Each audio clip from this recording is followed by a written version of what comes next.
ที่สวนศูนย์เรียนรู้บ้านเฮาบ้านนาหอยเมืองสังทองนครหลวงเวียงจันทน์ได้ปิดโครงการฝึกอบรมการพัฒนาทักษะการเฮ็ดเวียกในชุมชนการวิเคราะห์และแก้ไขปัญหาต่างๆขั้นพื้นฐานซึ่งดำเนินมาแต่วันที่2ถึง5กันยายน2025โดยการเป็นประธานปิดโครงการดังกล่าวของพระอาจารย์บุญทวีศรีบุญเฮืองรองหัวหน้ากรรมาธิการเผยแพร่ศีลธรรมและปฏิบัติกรรมฐานศูนย์กลางโดยการเข้าร่วมของพระอาจารย์บุญมาหอมสมบัติหัวหน้าคณะกรรมการธรรมสัญจรพระอาจารย์บวชสิริปัญโยประธานองค์การพุทธศาสนาสัมพันธ์ลาวเมืองสังทองคณะอปสพระสงฆ์จากวัดต่างๆภายในเขต1และการจัดตั้งบ้านพร้อมด้วยนักวิทยากรจำนวน36องค์ทานจุดประสงค์ของการฝึกอบรมเวียกงานพัฒนาทักษะในการเฮ็ดเวียกสูงๆแก้ไขปัญหาขั้นพื้นฐานอันนี้ก็แม่นเพื่อเฮาอยากซอยทางภาครัฐเนาะเพิ่นซอยให้พ่อแม่ประชาชนเข้าใจวิธีในการรับมือคือปัญหาใหญ่ให้เป็นปัญหาน้อยปัญหาน้อยให้มันหมดไปเนาะอันนี้เป้าหมายของเฮาที่เฮาจัดของการฝึกอบรมตัวนี้ขึ้นมาผ่านการฝึกอบรมถือว่าดีที่สุดครั้งนี้เป็นครั้งที่เห็นว่าได้รับผลหลายที่สุดเพราะว่าบรรดาครูบาอาจารย์อันนักปกครองข้างบ้านซึ่งพวกเขาร่วมส่วมหลายแม่นครูบาอาจารย์อีกจำนวนนึงก็แม่นแนวโฮมบ้านในบ้านเนาะฉะนั้นเห็นว่าพวกเพิ่นมีความเข้าใจต่อบทเรียนนี้หลายแล้วก็ที่จริงพวกเพิ่นแม่นผู้ที่มีประสบการณ์หลายฉะนั้นเพิ่นสามารถประกอบคันคิดคันเห็นตอบคันถามจากบทเรียนนี้ได้ดีหลายสิ่งที่เพิ่นเอามาแลกเปลี่ยนอยู่ในที่นี้เป็นชีวิตประจำวันที่เพิ่นได้จัดตั้งปฏิบัติดีหลายเฮาได้เห็นว่าได้รับผลที่ดีที่สุดเลยเท่านี้ต่อหน้าแม่นทางเฮาก็ยังมีแผนที่จะฝึกอบรมต่อยังสิซื้อต่อเนาะคือซึ่งว่าปีนี้เฮามีแผนที่จะเฮ็ดฝึกอบรม4ครั้งภายในปี2025ซึ่งครั้งนี้เป็นครั้งที่2ของปียังอีก2ครั้งเนาะที่เฮาจะเฮ็ดภายในปีนี้ขอขอบใจเนาะที่มื้อนี้ได้มีโอกาสได้มาเป็นครูฝึกให้กับบรรดาครูบาอาจารย์ดีอกดีใจที่ได้เป็นส่วนหนึ่งในการเฮ็ดเวียกช่วยพักช่วยรักช่วยสังคมเนาะเจ้าก็ขอขอบใจโครงการฝึกอบรมการพัฒนาทักษะการเฮ็ดเวียกในชุมชนการวิเคราะห์และแก้ไขปัญหาต่างๆขั้นพื้นฐานนักสมรกรได้ผ่านบทเรียนเกี่ยวกับความสามัคคีสันติสุขและปัญหาต่างๆความเห็นอกเห็นใจความเคารพนับถือความไว้วางใจทฤษฎีทักษะการไกล่เกลี่ยขั้นพื้นฐานทฤษฎีการให้อภัยจรรยาบรรณการเป็นผู้ไกล่เกลี่ยที่ดีและอื่นๆที่ได้มีโอกาสได้เข้ามาเรียนรู้ฝึกอบรมในครั้งนี้เนาะจุดประสงค์ได้มีความตื่นตัวสนใจในการเข้ามาฝึกอบรมในเทื่อนี้อย่างตื่นเรือล้นเนาะเพื่ออยากเรียนรู้สิ่งใหม่ๆที่ได้มาเรียนรู้ในเทื่อนี้รู้สึกว่าได้เรียนรู้สิ่งใหม่ๆเนาะสิ่งที่เข้าใจอยู่แล้วแต่พอได้มาเรียนรู้ก็ว่าเข้าใจเพิ่มหรือว่าถูกต้องดีงามสิ่งที่ทางอาจารย์ครูฝึกได้มาทอดถอนบทเรียนให้นะเพราะมันเป็นการนำใช้ได้ทางโลกและทางธรรมก็รู้สึกว่ามีความเข้าใจหลายเข้าใจแบบลึกซึ้งเนาะเพราะว่าบทเรียนแต่ละบททางอาจารย์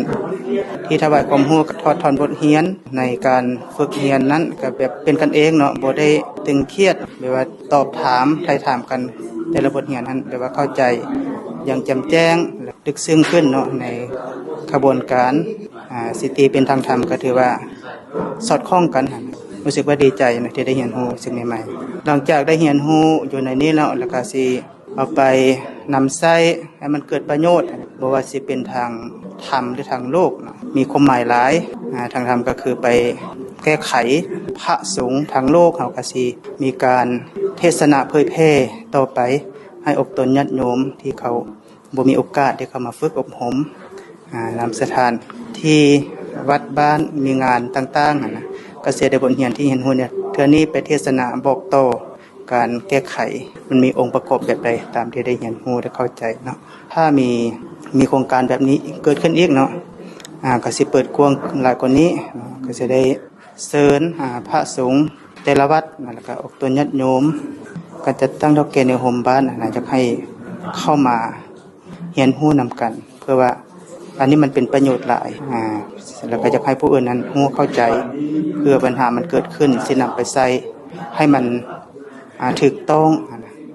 ในหลักการตัดสินของผู้อื่นให้มันเป็นธรรมซะตามได้ที่ได้ศึกษาห้ามเหียนมานั่นแหละก็ให้มันแจ่มแจ้งขึ้นเข้าใจขึ้นในสังคมน่าอยู่บ่เอารัดเอาเปรียบกันแบบนี้นะต้องมีสติระมัดระวังบ่เข้าข้างผู้ใดผู้หนึ่งเอาหลักการปฏิบัติในศีลธรรมในการฝึกอบรมในครั้งนี้นะเพื่อแก้ปัญหาอาจารย์ว่ามันสิเป็นประโยชน์หลายนะต่อสังคมอยู่ร่วมกันแบบสันติสุขสันติภาพสุดท้ายนี่ก็โมทนานำโครงการนี้ถือว่าเป็นโครงการที่ดีหลายขอบใจที่ได้นำมาสู่เมืองสังทองเนาะตามที่อุปสมบทศูนย์กลางเพิ่น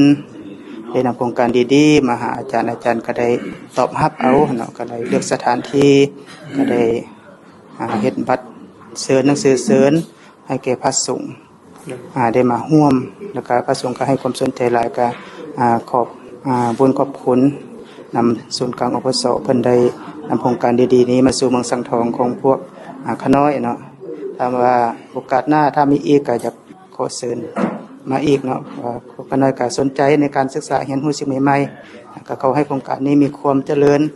ยิ่งขึ้นไปเนาะให้มีผู้สนใจหลายแล้วก็ให้คณะครูฝึกครูอาจารย์ที่มาถวายความรู้ให้มีแต่ความสุขกายสบายใจให้อายุมันคนยืนปราศจากทุกโศกโรคภัยนำพาความรู้ความสามารถที่ได้ศึกษาห้ามเหียนมานี้มาเผยแพร่ให้พระสงฆ์หรือออกตัวญาติโยมชาวลาวให้มีความรู้ที่ถูกต้องและเป็นธรรมเจริญพรได้เข้าร่วมการฝึกอบรมครั้งนี้ก็ถือว่าดีหลายได้ความรู้ไปเผยแพร่ต่อชุมชนของบ้านข้าพเจ้าเนาะสิ่งที่ข้าพเจ้าบ่ทันรู้ก็ได้รู้โดยบทเรียนครั้งนี้มีประสบการณ์ให้ข้าพเจ้านี่เข้าใจลึกเกี่ยวกับการชี้นำพาหรือว่าองค์การจัดตั้งใดหนึ่งที่ข้าพเจ้าได้เข้าร่วมสิ่งบางอย่างข้าพเจ้าบ่รู้ก็ได้รู้ข้าพเจ้าบ่รู้จักก็ได้รู้จักฉันข้าพเจ้าคิดว่าบทเรียนครั้งนี้เป็นบทเรียนที่ล้ำค่าข้าพเจ้าอาจจะสามารถเอาไปนำใช้และปรับปรุงก็สร้างบ้านข้าพเจ้าให้มีผลอีกขึ้นกว่าเก่าเนาะการฝึกอบรมครั้งนี้เนาะข้าพเจ้าคิดว่าถ้าหากมีโอกาสหรือมีเวลาต่อหน้านี้อยากให้มีจัดขึ้นอีกเพื่อฝึกอบรมให้ผู้ต่อไปเนาะถือว่าองค์การนี้เป็นองค์การที่ดีที่สุดเปิดความรู้ความสามารถให้คนเฮารับรู้ทั่วไปโดยเปิดกว้างอันนี้ข้าพเจ้าก็คิดว่าดีที่สุดแหละถ้ามีโครงการนี้ขึ้นได้อีกครั้งหนึ่งต่อไปก็ขอขอบใจบรรดาครูอาจารย์นักปราชญ์อาจารย์ทั้งหลายที่มาให้ความรู้ความสามารถบทเรียนครั้งนี้ไปหมุนไส้นอกจากได้ผ่านทฤษฎีแล้วผู้เข้าร่วมยังได้เฮ็ดกิจกรรมถามตอบทำความเข้าใจเกี่ยวกับเนื้อในการวิเคราะห์ความจำเป็นและความต้องการการวางแผนและการลงไปเก็บกำข้อมูลและอื่นๆในการเข้าร่วมฝึกอบรมเนาะก็น้อยนี่จะเป็นอยู่2แบบก็น้อยนึงก็คือในนามที่เป็นทั้งผู้เข้าร่วมแล้วก็เป็นผู้จัดการฝึกอบรมร่วมกับทางกรรมธิการและก็ทางองค์การสันติกับรู้สึกดีใจค่ะน้อยถือว่าเป็นโอกาสที่ว่าได้เอาความรู้ในหัวข้อการฝึกอบรมเทื่อนี้นะมาหาพระสงฆ์แล้วก็มาฮอดพ่อแม่ประชาชนอยู่ในเขตของเมืองสังทองของพวกเฮานี่ก็น้อยรู้สึกแสนแบบว่าดีใจแล้วก็มันเป็นประโยชน์ค่ะน้อยเนาะมีความเป็นประโยชน์หลายในการฝึกอบรมเทื่อนี้จุดประสงค์หลักๆของการฝึกอบรมก็แม่นว่าเพื่อการเอิ้นว่าเป็นสร้างความอาจสามารถให้กับทางพระสงฆ์แล้วก็ผู้เข้าร่วมหั่นแหละเนาะค่ะน้อยในการเพิ่มทักษะการวิเคราะห์ข้อขัดแย้งแก้ไขพื้นฐานค่ะน้อยและการเฮ็ดเวียกร่วมกับชุมชนให้เข้าใจเป็นอันเดียวกันการเข้าร่วมของพระสงฆ์ของฆราวาสหรือว่านักสัมมนากรที่ว่ามาร่วมอยู่ในการฝึกอบรมนี่ก็ถือว่าได้ตามตัวเลขคาดหมายเข้าร่วมอันนี้ก็ถือว่าเป็นผลได้รับอันที่1ตัวที่2ก็คือขน้อยได้สังเกตแล้วก็ได้รับฟังได้สนทนากับผู้เข้าร่วมเห็นว่าเป็นประโยชน์